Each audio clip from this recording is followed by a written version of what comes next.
57,000 കോടി റുപ്യ ഇക്കൊല്ലം തന്നിട്ടില്ല. പുറമെ ഒരു 6,000-7,000 കോടി റുപ്യ നമ്മുടെ വിഹിതമായി കിട്ടേണ്ട പണവും തരുന്നില്ല, കേന്ദ്ര വിഹിതമായിട്ടുള്ളത്. ഇങ്ങനെയുള്ളൊരു സാഹചര്യം വന്നാൽ എങ്ങനെയാണ് നമ്മൾ പെൻഷൻ കൊടുക്കുക? ഇങ്ങനെയാണ് 62 ലക്ഷം ആളുകൾക്ക് ഇപ്പോൾ കൊടുത്തുകൊണ്ടിരിക്കുന്ന 1,600 റുപ്യ എന്നുള്ളത് 2,500 റുപ്യ ആയിട്ട് വർദ്ധിപ്പിക്കുക. നമ്മുടെ താല്പര്യം അതാണ്. വീട്ടമ്മമാർക്ക് പെൻഷൻ കൊടുക്കാനാവുന്നില്ല. അധ്യാപകർക്കും ജീവനക്കാർക്കും പെൻഷൻകാർക്കും DA കൊടുക്കണം. ഇന്നിപ്പോ പ്രഖ്യാപിച്ചിട്ടുണ്ട്. വളരെ കാലമായിട്ട് അധ്യാപകരും ജീവനക്കാരും പറയുന്ന ഒരു കാര്യം, അതിന്റെ ഭാഗമായി 2% DA ഇന്നിപ്പോഴ് പ്രഖ്യാപിച്ചു കഴിഞ്ഞിരിക്കുകയാണ്. അങ്ങനെ ഒരു ദിവസമാണ് നമ്മൾ ഈ സമ്മേളനം ചേരുന്നത്. സാമ്പത്തിക പ്രയാസം തന്നെയാണ്, കൊടുക്കാനാവാത്ത സാഹചര്യമാണ്. സിവിൽ സപ്ലൈസ് ഉൾപ്പെടെയുള്ള പൊതുവിതരണ സംവിധാനം ഫലപ്രദമായിട്ട് കൈകാര്യം ചെയ്താണ് കഴിഞ്ഞ 7 കൊല്ലം. നമുക്കിപ്പോഴും സാധിക്കുന്നില്ല. നമ്മുടെ കയ്യിൽ പണമില്ല. ഈ പറഞ്ഞ 57,000 കോടി നമ്മുടെ കയ്യിൽ വന്നാൽ ഒരു 10,000 മിച്ചം വെച്ച് ഇതെല്ലാം കൊടുക്കാൻ നമുക്ക് സാധിക്കും. പുതിയ പരിപാടികൾ ആസൂത്രണം ചെയ്യാനും സാധിക്കും. കേന്ദ്രം അനുവദിക്കുന്നില്ല. കേന്ദ്രം അനുവദിക്കുന്നില്ല എന്ന കാര്യം കേരളത്തിലെ പ്രതിപക്ഷ നേതാവിനോട്, ഉപനേതാവിനോട്, രണ്ടാളോടും വിളിച്ച് മുഖ്യമന്ത്രി തന്നെ ചർച്ച നടത്തി. നമുക്ക് ഡൽഹിയിലേക്ക് പോകണം. അതിനു മുമ്പ് നവകേരള ജാഥയുടെ ഭാഗമായിട്ട്, യാത്രയുടെ ഭാഗമായിട്ടും വിളിച്ചു. അന്നും പറഞ്ഞു ആലോചിച്ചിട്ട് പറയാം. പക്ഷെ ആലോചിച്ചിട്ട് പറഞ്ഞില്ല. അവർ പറഞ്ഞത് പരസ്യമായി പ്രഖ്യാപിച്ചു, ഞങ്ങൾ സഹകരിക്കില്ല. കേന്ദ്രത്തിന്റെ നിലപാടിനെതിരായിട്ട് മുന്നോട്ടേക്ക് പോകണമെന്ന് പറഞ്ഞു. നമ്മളില്ല. ഈ കഴിഞ്ഞ 5 കൊല്ലക്കാലത്തെ ഇന്ത്യൻ പാർലമെന്റിന്റെ ചരിത്രം കൃത്യമായിട്ട് പരിശോധിച്ചാൽ കേരളത്തിന് വേണ്ടി 18 MP ഒരക്ഷരം പറഞ്ഞിട്ടില്ല. ഇവിടെയുള്ള MP ഉൾപ്പെടെ ഒന്നും പറഞ്ഞിട്ടില്ല. മാത്രമല്ല, നമുക്കെതിരായിട്ടാണ്. വായ തുറന്നാൽ കേരളത്തിനെതിരായിട്ടാണ്. ഇപ്പോ കേരളത്തിലെ ജനങ്ങളെ ഒരു ശത്രു സൈന്യത്തെ പോലെ കാണുകയാണ്. ലോകത്ത് എവിടെയെങ്കിലും ഉണ്ടോ ഒരു പ്രതിപക്ഷ നേതാവ് ഒരു വികസന പ്രവർത്തനവും നടത്താൻ ഞങ്ങൾ അനുവദിക്കില്ല എന്ന് രാഷ്ട്രീയ തീരുമാനമാണെന്ന് പറയുന്ന പോലെ ഏതെങ്കിലും പ്രതിപക്ഷ നേതാവ് ലോകത്തുണ്ടോ? എവിടെയെങ്കിലും? എവിടെയില്ല. ക്രിയാത്മക പ്രതിപക്ഷം എന്നാണ് എല്ലാവരും പറയുന്നത്. ജനാധിപത്യ സംവിധാനത്തിന്റെ ഒരു ഭാഗം അത്, ക്രിയാത്മകമായ പ്രതിപക്ഷം. പക്ഷെ ഒരു വികസന പ്രവർത്തനവും കേരളത്തിൽ നടത്താൻ അനുവദിക്കില്ല എന്ന ഉറച്ച നിലപാടിലാണ് ഞങ്ങളൊന്ന് പരസ്യമായിട്ട് പറയുന്ന പ്രതിപക്ഷ നേതാവാണ് VD സതീശൻ. സുധാകരനെ പറ്റി ഞാൻ വേറൊന്നും പറയുന്നില്ല. അവർ തമ്മിലുള്ള ബന്ധവും ഞാൻ വിശദീകരിക്കുന്നില്ല. നല്ല ബന്ധമാണ് അവർ തമ്മിൽ. സഹോദരന്മാരെ പോലെയാണെന്നാണ് ചെന്നിത്തല പറയുന്നത്.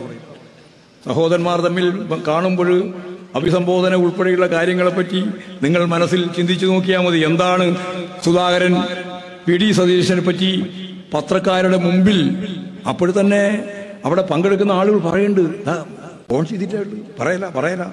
അന്നേരമാണ് മറ്റേ പ്രയോഗം വന്നത്. ഒരാളുടെ സാംസ്കാരിക ജീവിതത്തിന്റെ അടയാളപ്പെടുത്തലാണ് ഭാഷ. ഒരു സംശയവും വേണ്ട നിങ്ങൾക്ക്. അതെപ്പോഴും അറിയാണ്ടും അറിഞ്ഞും എല്ലാം തേട്ടി പുറത്തേക്ക് വരും. അത് സുധാകരനും വരുന്നുണ്ട്. അത് അതേപോലെ തന്നെ പ്രതിപക്ഷ നേതാവിൻ്റെയും ഭാഗത്തുനിന്ന് വരുന്നുണ്ട്. അത് ഈ കേരളത്തിൻ്റെ ഒരു ദൗർബല്യം പൊതുവെ നമുക്ക് പറയാം. അത്ര പറയാൻ പറ്റുള്ളൂ. വേറെ എന്ത് പറയാനാ? ഞാൻ പറഞ്ഞു വരുന്നത്, കേരളത്തിന് നേരെ ഇത്രയും കടുത്ത അവഗണന ഒരു ഉപരോധം പോലെ കേന്ദ്ര ഗവൺമെന്റ് കൈകാര്യം ചെയ്തിട്ട് അതിനെപ്പറ്റി ഒരു അക്ഷരം പറയാൻ കോൺഗ്രസ് ഇല്ല. ഒരു MP യും തയ്യാറില്ല. ഇപ്പൊ വന്യജീവികളുടെ പ്രശ്നം ഇപ്പൊ ഇവിടെ വലിയ കുഴപ്പമുണ്ടാക്കുകയാണ്. കഴിഞ്ഞ എത്ര വർഷമായി ഇവരെല്ലാം MP മാരായിട്ട് തുടരുന്നു. 4-5 കൊല്ലായില്ലേ? ഒരു അക്ഷരം പറഞ്ഞോ? കേന്ദ്ര ഗവൺമെന്റിന്റെ നിയമമാണ് 1972 നിയമം. ആ നിയമം അടിസ്ഥാനപ്പെടുത്തിയിട്ട് മാത്രമേ ഇവിടെ ഫോറസ്റ്റ് കൈകാര്യം ചെയ്യാൻ സാധിക്കുള്ളൂ. നമുക്കൊരു സ്വതന്ത്രമായ നിയമം പോലും ഉണ്ടാക്കാനാവില്ല.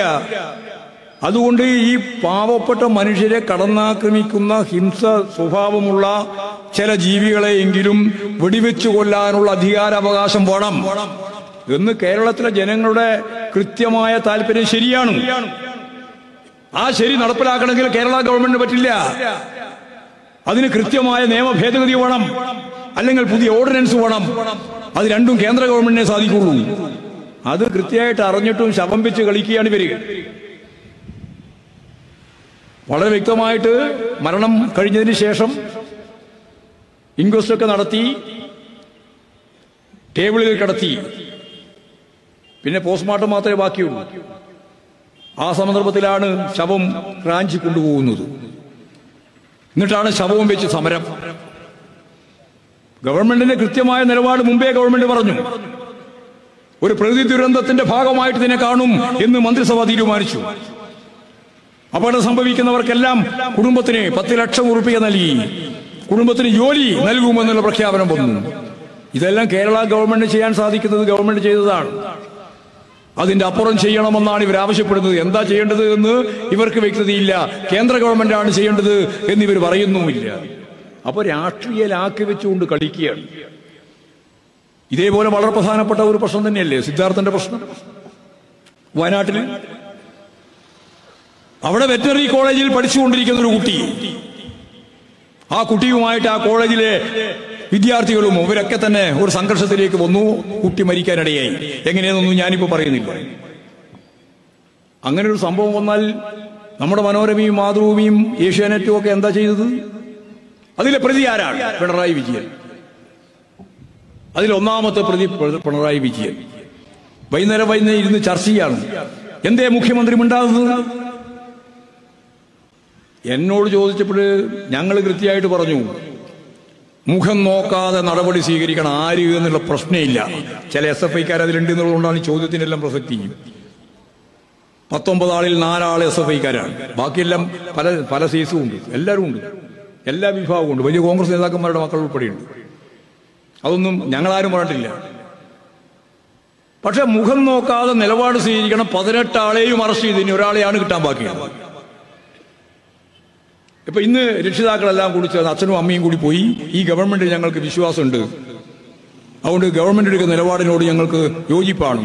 അവർ പറഞ്ഞു അവിടെ അന്വേഷണം നടത്തണം, CBI അന്വേഷണമാണ് അവർ പറഞ്ഞത്. മുഖ്യമന്ത്രി പറഞ്ഞു ഞങ്ങൾക്കൊന്നും മറച്ചു വെക്കാനില്ല, അതുകൊണ്ട് ഈ കേസ് CBI അന്വേഷണത്തിന് വേണ്ടി നിങ്ങളുടെ ആവശ്യപ്രകാരം വിടാൻ ഗവൺമെന്റിന് യാതൊരു പ്രയാസമില്ല എന്ന് ഇന്ന് മുഖ്യമന്ത്രി പറഞ്ഞു കഴിഞ്ഞിരിക്കുകയാണ്. കഴിഞ്ഞില്ലേ നിങ്ങളുടെ ഈ അത്ര ദിവസമായി തുടങ്ങിയിട്ട്? ഇന്ന് ഞാൻ ഹിന്ദു പത്രം നോക്കിയപ്പോൾ ഹിന്ദു പത്രത്തിൽ ഒരു പേജ് പൂർണ്ണമായിട്ടും ഇതാണ്. ഇങ്ങനെ ഇടതുപക്ഷ ജനാധിപത്യ മുന്നണി ഗവൺമെന്റിനും അതുപോലെ തന്നെ മുന്നണിയുടെ നേതൃത്വമായിട്ടുള്ള മുഖ്യമന്ത്രിക്കുമെതിരായിട്ട് വലിയ രീതിയിലുള്ള കടന്നാക്രമങ്ങളാണ് നടന്നുകൊണ്ടിരിക്കുന്നത്. ഇതെല്ലാം മാധ്യമങ്ങളുടെ ഒരു പ്രധാനപ്പെട്ട അജണ്ടയാണ്. ഈ മാധ്യമങ്ങൾ ഇതിനേക്കാളും വലിയ രീതിയിൽ കഴിഞ്ഞ അസംബ്ലി തെരഞ്ഞെടുപ്പിന്റെ ഭാഗമായി ഇന്ത്യയുടെ കേന്ദ്ര ഏജൻസികളെല്ലാം മിക്കവാറും ഒന്നൊഴിയാതെ ഒരു 5-8 ഏജൻസി ഉണ്ട്. അതെല്ലാം കേരളത്തിൽ വന്ന് വാർത്ത ചമച്ച് പിണറായി വിജയന്റെ ഗവൺമെന്റിന്റെ അന്ത്യം വന്നിരിക്കുന്നു എന്ന് ചൂണ്ടിക്കാണിച്ച് ആ ഇലക്ഷനെ നേരിട്ട് പോയതാണ്. ഇവിടെ പ്രചരണം കൊണ്ട് ഇവരെല്ലാവരും വിചാരിച്ചത് ഈ ഗവൺമെന്റിന് തുടരൂല. പക്ഷെ ഇവരെല്ലാം എതിർത്തിട്ടും 99 സീറ്റ് ചരിത്രത്തിന്റെ ഈ അടുത്ത കാലത്തൊന്നും കിട്ടാത്ത രീതിയിലുള്ള ഭൂരിപക്ഷത്തോടുകൂടി പിണറായി വിജയന്റെ ഗവൺമെന്റ് വീണ്ടും അധികാരത്തിൽ വന്നു.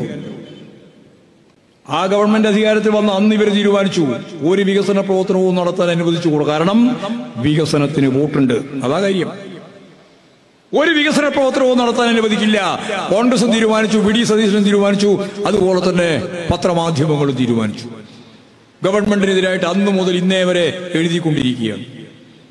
ജനങ്ങൾക്ക് വരികൾക്കിടയിൽ വായിക്കാനും കാണുന്നതിന്റെ അപ്പുറം കാണാനുമുള്ള ശേഷി കൊണ്ടാണ് ഇന്നിവിടെ ഈ സമ്മേളനത്തിൽ ആയിരക്കണക്കിന് ആളുകൾ പങ്കെടുക്കുന്നത് എന്ന കാര്യത്തിൽ എനിക്ക് യാതൊരു സംശയമില്ല. ഈ കഴിവില്ലെങ്കിൽ എന്നേ നമ്മൾ ഇല്ലാതാവും.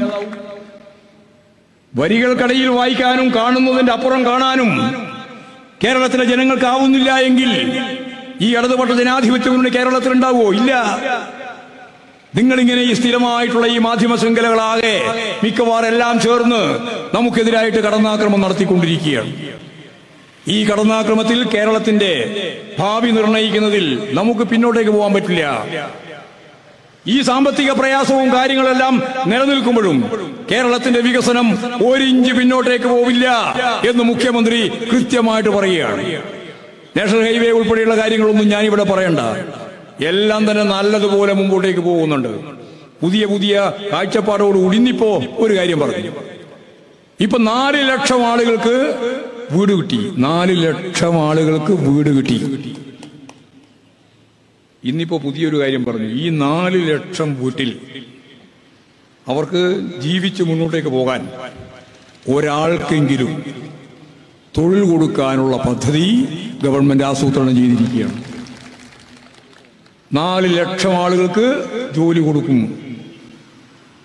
എക്കണോമിഷ്യൻ ഉൾപ്പെടെ ചേർന്നുകൊണ്ട് ആസൂത്രിതമായ പദ്ധതിയാണ്.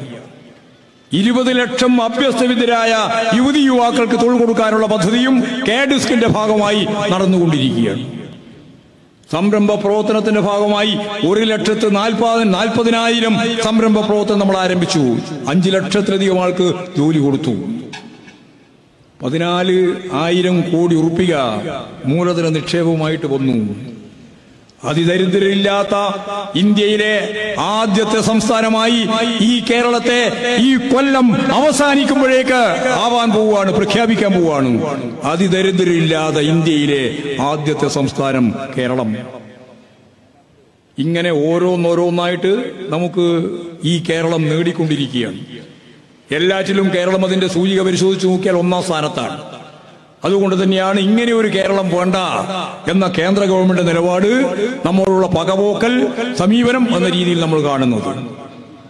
ഇവിടെ ആർദ്രം പദ്ധതിയുടെ ഭാഗമായിട്ട് എല്ലാവർക്കും ഫലപ്രദമായ ചികിത്സ. ലോകത്തിന് മാതൃകയാണ് കേരളത്തിന്റെ ആതുര ശുശ്രൂഷ. ലോകത്ത് തന്നെ ഏറ്റവും പ്രധാനപ്പെട്ട ഒരു കേന്ദ്രം കേരളമാണ്. സൗജന്യ ചികിത്സയാണ് മിക്കവാറും.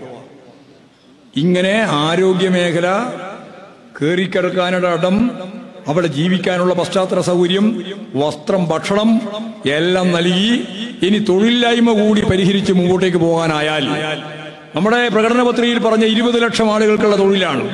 ഇപ്പൊ തന്നെ ഏതാണ്ട് 50 ലക്ഷം ആൾക്ക് തൊഴിലായിട്ടുണ്ട്. ഇനി ഒരു 20 ലക്ഷവും കൂടി അതിന്റെ ഹോംവർക്ക് പൂർണ്ണമായിട്ട് കഴിഞ്ഞു. ഇനി അതിന്റെ പരിശീലനം തുടങ്ങിയിരിക്കുകയാണ്. ലോകത്തിന്റെ വിവിധ മേഖലയിൽ നമുക്ക് ജോലി ലഭിക്കാനുള്ള സൗകര്യമുണ്ട്. അതിന് പ്രത്യേകം കാറ്റഗറി തിരിച്ച് തൊഴിലില്ലാത്ത ചെറുപ്പക്കാരെ, അഭ്യസ്തവിദ്യരായ യുവതി യുവാക്കളെ മുഴുവൻ പരിശീലിപ്പിച്ചു വേണം അവർക്ക് തൊഴിലേക്ക് പോകാൻ.